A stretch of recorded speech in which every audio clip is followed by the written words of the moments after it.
माझं नाव रिंकू आणि मी उमानला राहते. ज्या दिवशी माझा नवरा म्हणतो मी तुला फिरायला घेऊन जातो, त्या दिवशी माझा आनंद काही गगनातच मावत नसतो. मी पण झटपट रेडी झाले आणि निघाले. माझा लेक तुटलेला हात घेऊन पुढे आणि मी त्याच्या पाठीपाठी. माझा नवरा ऑफिसवरून येऊन गाडी आमची वाट बघत होता. थोडा हॉर्न त्याने प्रेस केला. मी म्हटलं नको देऊ नये तर लोक म्हणतील काय आम्हाला शिव्या देतो, कारण गल्फमध्ये हॉर्न म्हणजे एक प्रकारे शिवी असते.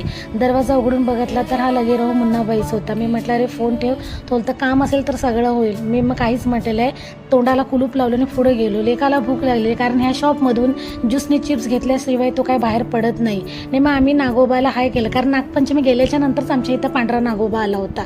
हा रुसून फुगून बसलेला आले. मग नवरा माझा बोलतो तुझ्यावरतीच गेले सगळे 36 गुण तुझे त्याने घेतला नाहीत. मग तशीच गाडी रोडला चालू केली आणि मग आम्ही चायच्या टपरीवरती थांबलो. चायच्या टपरीवरून मस्तपैकी चहा घेतली, एकच कप घेतली. नवरा बोलतो नाही जास्त खर्च होतो. मला नंतर काहीच त्याच्यासमोर बोलवे नाही. म्हटलं फिरायला नेताय ते तरी नेऊ दे. पुढे एकदम आभाळ दाटून आलेलं आहे. ते असं ना घनन लगानच्या पिक्चरमध्ये बरसो रे मेघा, मेघा काही बरसायला लागले. थोड्या अंतरावरती बरसलेले मेघ सगळे गायबच झाले. लोक इथं आतुरतेने वाट बघतात. इथं या जसे डबके असतात त्याच्यामध्ये बेडूक असतात, तिथं हे डबक्यांमध्ये माणसं बसलेली असतात. तुम्हाला माहिती नाही ह्या डबक्यांचा इथं केवढा मोठा आनंद असतो लोकांना, माहिती आहे का. पुढे पोचलो आणि ह्या नागोबाला आम्ही ट्रॉलीतच ठेवलेली आणि थोडीफार शॉपिंग करत होतो. तिथं मग दिसलं की केममध्ये म्हणजे मस्कतला रुईमध्ये मस्तपैकी एकदम फूडचा सेक्शन बनवला आहे साईडला. तिथं सगळ्या कॉफी स्नॅक बिग सगळं काही आहे. त्याला असं डेकोरेशन केलेलं आहे की तुम्हाला वाटेल तुम्ही बागेतच येऊन बसले आणि तुमची ओन स्पेस तुम्हाला मस्तपैकी दिली जाते. नमस्कार केला, मी हाजळायला सुरुवात केली. 2 डोसे घेतले होते. नवरा आमचा आम्हाला सोबत नेतो, तो खात नाही, पण आमच्यावरती दोघांवरती पैसे मात्र उडवतो. हां, मी त्यातनंच माझ्यातला पण त्याला शेअर करते.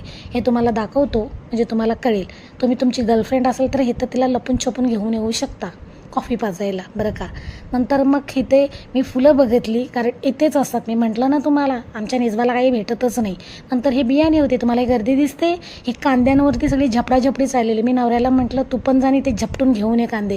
बायका दिसत नाही ना, सगळे पुरेसेच आहेत. मस्क इथे ना गल्फमध्ये नवऱ्याचे आता शॉपिंगला बायकांना आणले ना का बायका दिवाणी होतात सगळ्या.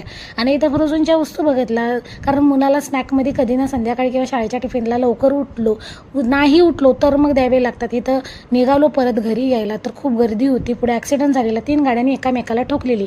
मग काय चाचा चौधरी पण आलेले. चला